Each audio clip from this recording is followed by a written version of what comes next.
Bonjour.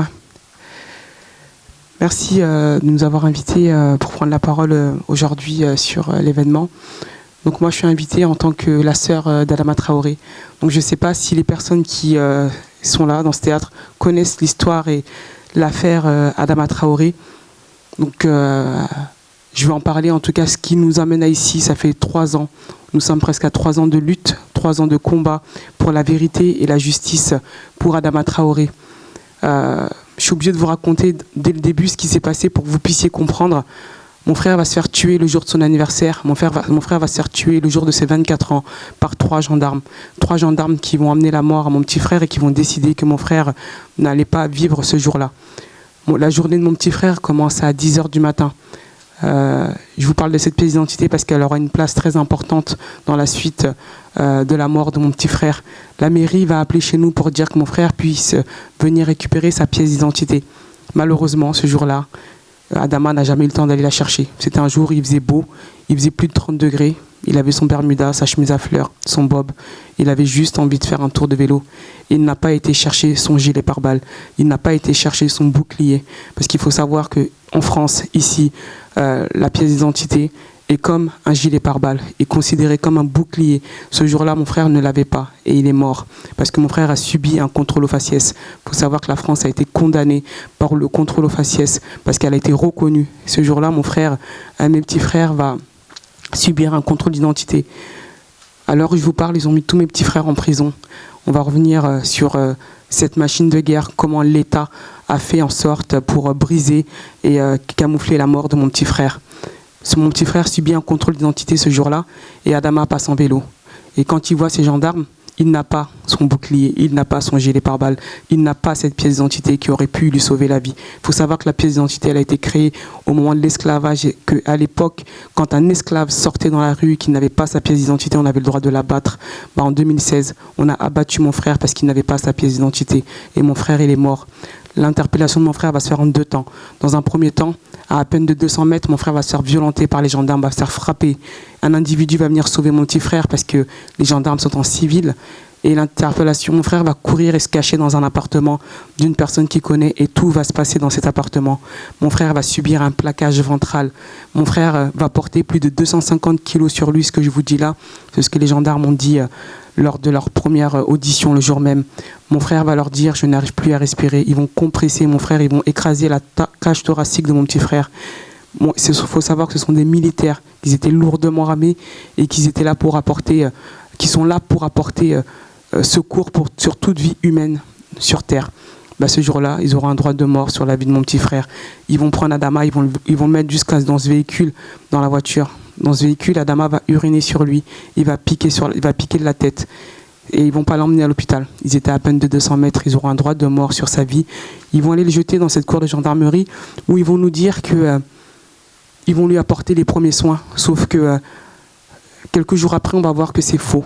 Ce qui est faux, c'est que les gendarmes n'ont jamais apporté aucun soin à mon petit frère parce qu'il va manquer les rapports des pompiers et des SAMU dans le dossier. Notre avocat, Maître Yacine Bouzrou, va les exiger et ces rapports vont dire que quand ils arrivent dans cette gendarmerie, Adama avait les menottes au poignet, ventre contre le sol et qu'aucun soin lui a été apporté. Il n'était pas en position de PLS, donc impossibilité de lui apporter les soins. Les gendarmes vont demander à ces gendarmes de retirer les menottes. Les pompiers vont dire non. Les gendarmes vont insister, vont dire que c'est un jeune homme de 24 ans. On ne peut pas le laisser mourir. Retirez les menottes. La mort officielle de mon frère est déclarée à 19h05. On va faire court sur cette journée parce qu'elle est très très longue. On a écrit un livre qui s'appelle Lettre à Adama où on parle en tout cas de ce qui s'est passé ce jour-là. Aux alentours de 20h, quelqu'un va venir interpeller un de mes frères et dire qu'on a entendu dire que ton frère avait fait un malaise. Ma famille va se rendre à l'hôpital, il n'y a pas d'Adama. Mon frère va appeler les pompiers qui va les basculer directement vers cette gendarmerie. Et arrivé à la gendarmerie, ma mère va sonner, elle va dire « j'ai entendu dire que mon fils avait fait un malaise ». On va lui dire « madame, votre fils il va très bien, vous ne pouvez pas le voir, il fait tard ». On va lui apporter, mon autre petit frère va apporter 3 sandwichs vers les alentours de 21h15. Les gendarmes vont prendre les sandwichs. Sauf que chez nous, c'est une toute petite ville. J'espère qu'un jour, vous aurez l'occasion de venir parce que nous faisons plusieurs mobilisations et nous allons faire la 3e marche en juillet. C'est une ville de moins de 10 000 habitants. Il n'y a pas beaucoup de monde. le bruit va se faire courir qu'il se passe quelque chose de pas normal à la gendarmerie de Persan. Toutes les villes limitrophes vont venir aux alentours de 23 heures. Mon petit frère Yacouba, qui est aujourd'hui en prison, il faut savoir qu'on vient le chercher en prison 1 an après parce qu'il a mis son pied devant la porte de la gendarmerie et qu'il a demandé à rentrer. On va l'accuser d'intrusion et de violence sur les gendarmes et il est toujours en prison. Mon frère va mettre son pied, il va rentrer, un gradé va leur dire, il va avoir un gradé, il va dire à ce gradé, on veut voir Adama. Le gradé va dire, rentrez. Si on vous dit quelque chose, est-ce que vous allez pas mal le prendre? Bien évidemment, ma famille va dire non, parce que pas une seule seconde, on pense à la mort. Et là, on va dire qu'Adama Traoré, il est mort. Voilà comment ça se passe. Je vous raconte le début, parce que ce début-là, c'est ce qui va faire toute l'histoire jusqu'à aujourd'hui, ce qui fait qu'on continue à se battre. Tout de suite, la famille Traoré, on va se lever et on va demander justice et vérité. Moi, j'étais en Croatie, j'étais parti un jour avant. Les derniers échanges que j'avais vus avec mon frère, c'était le 18 juillet, quand j'avais déposé mes enfants à Beaumont-sur-Oise. Je l'avais appelé, j'avais vu tous mes petits frères sauf lui, et je l'ai appelé. Nous, on est à 50 km de Beaumont, de Paris, et il m'a dit, je suis déjà parti à Paris, si tu veux, je reviens. Je lui ai dit non, je pars, on se verra la semaine prochaine. Et moi, j'étais pas là quand ça s'est passé. Je suis arrivé le lendemain, le 20 juillet. Et tout de suite, on va parler de cette machine de guerre, parce que c'est depuis 3 ans, on se bat face à cette machine de guerre qui n'a ni sentiment, qui n'a ni état d'âme, qui n'a ni remords, où tous les coups sont permis, ils ont la puissance avec eux, ils ont la justice avec eux, ils ont l'État avec eux, ils ont l'argent avec eux. Elle s'acharne sur nous depuis presque 3 ans, mais on continue à se battre face à cette machine de guerre qui va criminaliser mon frère. Les gendarmes ne seront plus des criminels, mais vont devenir les victimes. Mon frère va devenir le coupable alors qu'il est mort. La famille Traoré va devenir la famille de mafia, et on va dire non. Et tout de suite, on va inventer des maladies à mon frère. Dès le 3e jour, on va dire qu'Adama Traoré est mort de cause cardiaque, d'infection très grave, sous l'emprise de l'alcool et de la drogue.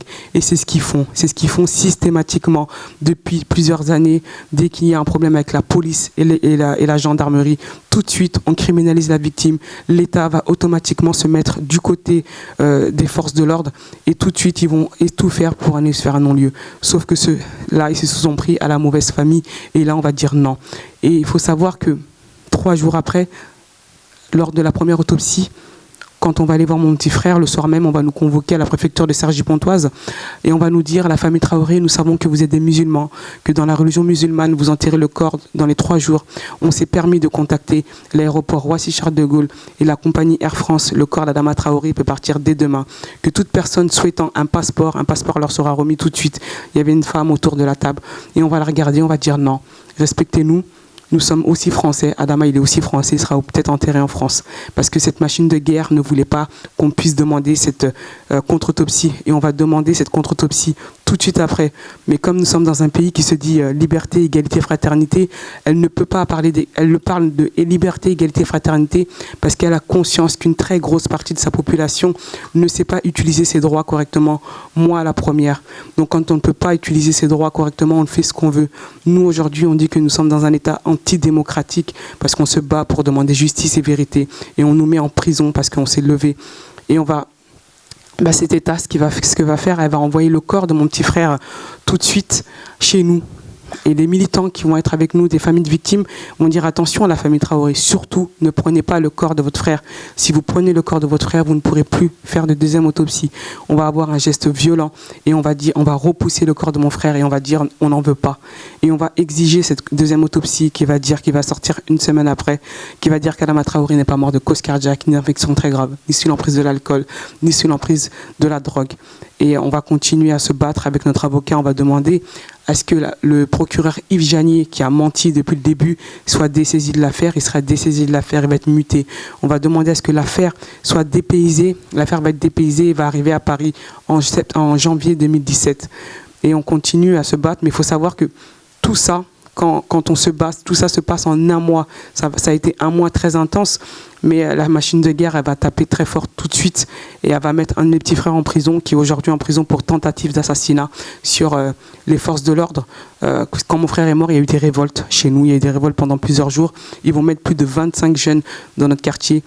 Ils vont faire une extermination de quartier. Ils vont faire des interdictions de séjour aux jeunes de nos quartiers pour casser la mobilisation. Aujourd'hui, j'ai 4 de mes petits frères en prison depuis le début et ils vont les mettre un par un. Un de mes petits frères, le tout premier, il va demander aux gendarmes, mais pourquoi vous faites tout ça, on n'a rien fait. Ils vont leur dire, ta sœur, elle fait trop de bruit, qu'elle se taise. Et mon frère, il va dire à l'avocat et à ma famille, surtout, battez-vous, ne lâchez pas, nous sommes en prison, mais continuez à vous battre pour Adama. Et ils vont mettre le 2e en prison, ils vont mettre le 3e en prison, ils vont mettre le 4e en prison. Et le 5e, il a échappé il y a quelques jours, il était au tribunal de Versailles il y a 3 jours. On a eu de la chance. Là, on s'est dit, c'est une chance qu'on n'a jamais eue, c'est d'aller en prison devant le tribunal et ne pas y ressortir. Ben voilà comment cette machine de guerre s'acharne sur nous, parce qu'on a décidé de se lever et de demander justice et vérité. Parce qu'ils n'ont pas l'habitude, que ça se passe comme ça. On a écrit un livre qui est sorti il y a 2 semaines qui s'appelle Combat Adama. Et on a décidé de l'appeler Combat Adama. Et pour nous, c'est comme un contre-manuel. Ce contre-manuel, on l'a écrit parce que l'État a un manuel en face de nous. Ce manuel, c'est qu'à chaque fois qu'il y aura une victime, à chaque fois qu'une personne va mourir, ben, ils vont sortir ce manuel et ils vont regarder page par page. Ben, qu'est-ce qu'on fait? On va criminaliser la famille, on va mettre une maladie à la famille, on va prendre le corps, on va envoyer le corps. Babacar Gueye à Rennes s'est fait tuer de 7 balles dans le corps. Ben, ce qu'ils ont fait, tout de suite, ils ont convaincu la famille d'envoyer le corps. Le corps est parti au Sénégal sans aucune autopsie. Ben, voilà ce qui est écrit dans leur contre-manuel. Et quand on écrit le livre Combat Adama, ben, on décide de dire, ben, nous aussi, on va faire ce contre-manuel. Ils n'ont jamais eu de contre-manuel en face d'eux. Ben, nous, on va le faire à travers le combat Adama. Comment parler de ce pouvoir, comment ce pouvoir va tout faire pour nous emmener sur des non-lieux, comment ce pouvoir va se partager les tâches, comment l'État, la justice, le procureur, les juges, les gendarmes, les policiers, chacun, ils s'assoient tous autour d'une table et chacun va se partager le gâteau et de dire chacun va prendre un rôle, comment on va faire, comment on va se distribuer les tâches pour nous emmener vers un non-lieu. Quand on voit qu'avec mon frère, nous sommes à la 5e expertise, la première expertise, comme je vous ai dit, va nous parler de cause cardiaque et d'infections très graves, de la drogue et d'alcool. La 2e expertise va écarter les causes cardiaques et les infections très graves et l'alcool et la drogue, mais la juge va nous demander encore un complément d'expertise, on ne sait pas pourquoi. Et ce complément d'expertise va arriver 1 an après, parce que nous sommes dans le déni de justice. La justice joue avec la montre. Voilà ce qui est écrit dans leur manuel. Dans leur manuel, ils vont prendre du temps. Des affaires vont prendre 10 ans, des affaires vont prendre 15 ans pour épuiser la famille, pour jouer avec la montre. Et là, nous, on va taper... On va aller dans la rue parce que le comité Adama, ce qui va se passer systématiquement, c'est qu'à chaque fois qu'il y aura quelque chose, on va aller se mobiliser, on va aller dans la rue et on va aller dénoncer le déni de justice qu'il y a dans l'affaire Adama Traoré. Plus de 1 an, aucun acte n'avait été demandé. Et la 3e expertise va sortir en septembre 2018. Et pour toute la première fois, il y aura écrit... il y aura une experte en cardiologie qui va dire que Adama Traoré avait un cœur en pleine forme, qu'il avait un cœur d'athlète. Elle l'a écrit noir sur blanc. Une experte en infectiologie va dire qu'Adama Traoré n'avait aucune infection très grave. Mais on va aller chercher ce côté raciste parce on va aller chercher des maladies exotiques, des maladies très rares que seules les personnes qui viennent d'ailleurs connaissent. On va dire qu'Adama Traoré est mort de drépanocytose. Voilà, c'est ce qu'ils vont sortir et que comme mon frère avait couru 480 mètres en 15 minutes, mathématiquement c'est impossible. Ils ne se sont même pas appuyés sur les vidéos où mon frère a fait 2 minutes. Et voilà comment ils vont faire leur conclusion, qu'Adama Traoré est mort de drépanocytose. Bon, on va aller dans la rue, on va dénoncer encore ce système judiciaire qui veulent nous emmener sur un non-lieu. Et on va tout de suite porter plainte contre la première experte. C'est la première fois que ça se fait dans des affaires de violence policière, une plainte contre les expertises parce que les juges se cachent derrière les experts. Elles ne vont pas faire leur travail. Elles vont dire, ce ne sont pas nous qui l'avons dit, les experts l'ont dit, donc nous allons amener vers un non-lieu.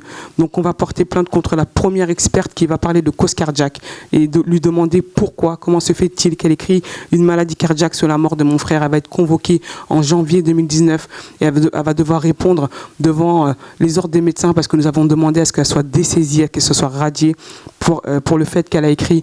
Elle va nier, elle est reconvoquée au mois de janvier devant 24 grands médecins pour qu'elle puisse rendre des comptes et là nous attendons la réponse et nous avons les juges qui voulaient nous emmener sur un non-lieu, qui vont convoquer les gendarmes et qui vont poser aucune question sur les violences causées sur la mort et qui vont orienter les questions et qui vont aller sur la non-assistance en personne en danger parce que comme le pouvoir se partage ses tâches, ce pouvoir va se dispatcher les charges pour que personne ne prenne la responsabilité.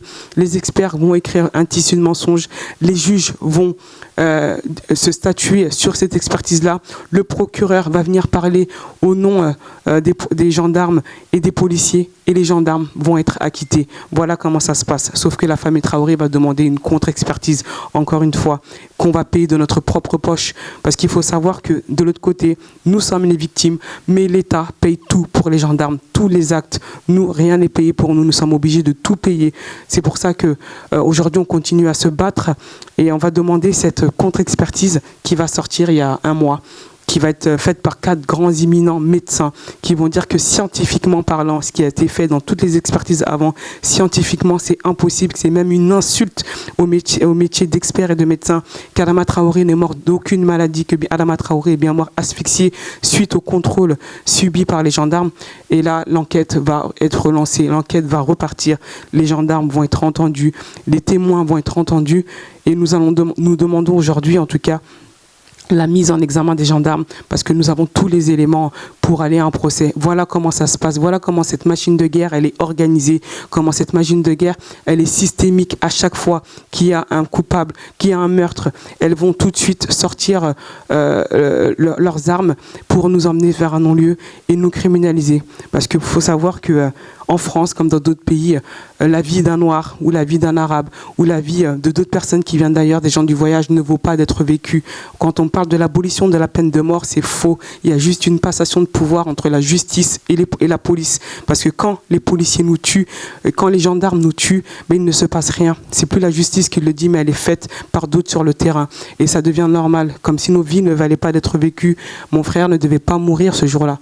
Mon frère, il est mort parce qu'il s'appelle Adama Traoré. Mon frère, il est mort parce qu'il était noir. Mon frère, il est mort parce qu'il sortait d'un quartier populaire. Mon frère, il est mort parce qu'il a subi un contrôle au faciès, condamné. La France a été condamnée pour ça et c'est ce qui se passe automatiquement. Et ce combat-là, on le gagnera seulement quand tout le monde et quand les gens auront compris que leur vie vaut d'être vécue et que surtout on ne peut pas les tuer, qu'ils peuvent participer à la construction de ce monde, qu'ils peuvent participer à la construction de leur propre vie. Donc je vous remercie beaucoup. La fin vient d'arriver et j'espère qu'on va continuer le combat et ceux qui ne connaissaient pas, qu'on va aller ensemble dans le combat justice et vérité pour Adama, pour tous les Adama Traoré.